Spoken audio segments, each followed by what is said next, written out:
ஹாலிடேஸ்னாலே அது நம்ம ஜிடி ஹாலிடேஸ் தான். GT holidays, south India's #1 travel brand. வேலுசாமிபுரத்தில் இன்னும் சில நிமிடங்களில் பேசுவார் அப்படின்னு சொல்லப்பட்டே சில மணி நேரங்கள் ஆகிவிட்டது. 2லிருந்து 3 மணிக்குள்ளே பேசுவார் சொல்லப்பட்டது. இப்போது 6லிருந்து 7 மணின்னு சொல்லப்படுது.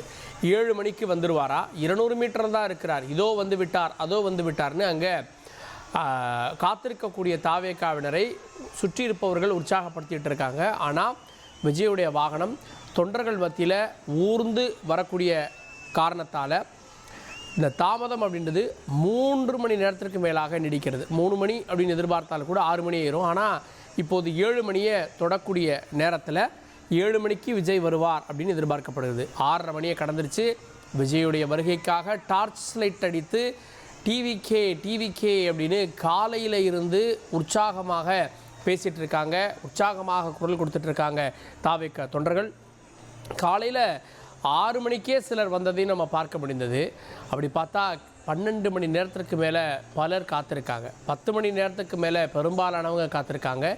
8 மணி நேரத்துக்கு மேலே எல்லோருமே காத்துட்ருக்காங்க. கரூரில் இந்த பகுதியில் விஜயுடைய பிரச்சாரம் கடந்த வாரம் தான் திட்டமிடப்பட்டது. அதுக்கு முன்னாடி சேலம்லாம் சொல்லப்பட்டது. அப்படி திட்டமிடப்பட்டாலும் கூட இந்த திட்டம் மாற்று திட்டமாக இருந்தாலும் கூட ஒரு வாரத்தில் ஏற்பாடுகள் செய்யப்பட்டது.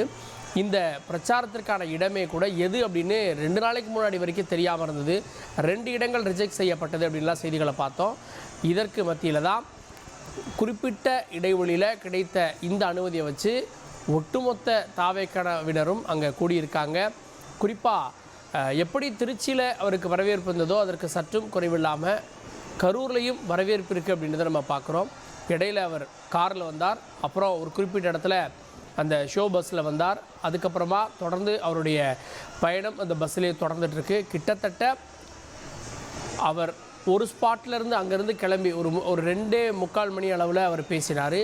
கிட்டத்தட்ட 4 மணி நேரத்தை தொடப்போகுது. இன்னும் அவர் நாமக்கல்லிருந்து கரூருக்கு வந்துட்டுருக்காரு. 4 மணி நேரமாகவும் இதோ அப்படின்னு தொடர்ந்து விஜயுடைய வருகைக்காக காலையிலிருந்து காத்திருக்கக்கூடிய தொண்டர்கள் இன்னும் எதிர்பார்ப்போடு காத்திருக்காங்க. மதியம் மாலையாகிவிட்டது, மாலை இரவை தொட்டு விட்டது.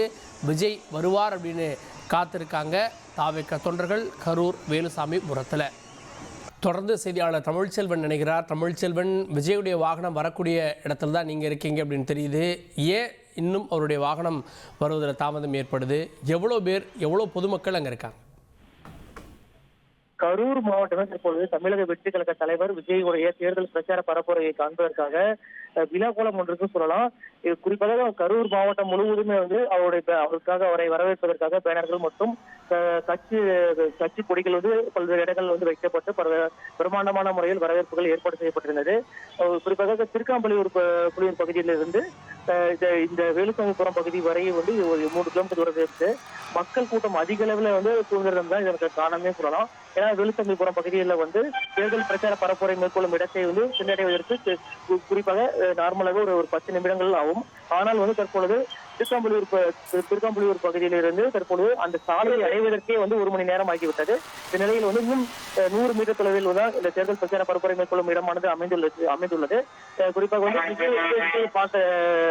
தமிழக வெற்றி கழகத்தின் நிர்வாகிகள் மற்றும் தொண்டர்கள் மற்றும் பொதுமக்கள் அவருடைய உரையை கேட்க வேண்டும் என்பதற்காக வாகனத்தை பின்தொடர்ந்து செல்கிறார்கள். இதனால் தான் உரிய நேரத்தில் வாகனம் தேர்தல் பிரச்சார பரப்புரை செய்யும் இடத்திற்கு பின்னடைய முடியாத காரணம் ஏற்பட்டுள்ளது. இதற்கு முன்பாக குறிப்பாக கரூர் மாவட்டத்தில் தேர்தல் பிரச்சார பரப்புரை மேற்கொள்வதற்காக முக்கியமாக சேலம் மாநகருக்குள் 2 இடங்கள் பிரச்சாரம் மேற்கொள்வதற்கான அனுமதி கேட்கப்பட்டது. ஆனால் அந்த இடங்கள் மக்கள் கூட நெரிசல் அதிகம் இருக்கும் இடம் காரணமாக அனுமதி மறுக்கப்பட்டு குறிப்பாக தேசிய நெடுஞ்சாலையை ஒட்டியுள்ள மாநகரின் வெளிப்பகுதியில் அனுமதி வழங்கப்பட்டது. இருப்பினுமே இந்த பகுதியில் தற்பொழுது குறிப்பாக 1.5 மணி நேரத்தை கடந்து தற்பொழுது இந்த தேர்தல் பிரச்சார பரப்புரை இடத்தை சென்றடைவதற்கு நேரமாகியுள்ளது. வாகனம் ஊர்தலுடன் ரொம்ப மெதுவாக நடந்து செல்லும் வேகத்தில் வாகனம் சென்று கொண்டிருக்கிறது. ஏற்கனவே குறிப்பாக வேலுசாமிபுரம் பகுதியில் காலை 5 மணி முதலே ஏராளமான தொண்டர்கள் வரி தந்தார்கள். இதை தொடர்ந்து 10 மணியிலிருந்து மக்கள் கூட்டம் வர துவங்கிவிட்டது. ஹாலிடேஸ்னாலே அது நம்ம ஜிடி ஹாலிடேஸ் தான். GT holidays, south India's #1 travel brand.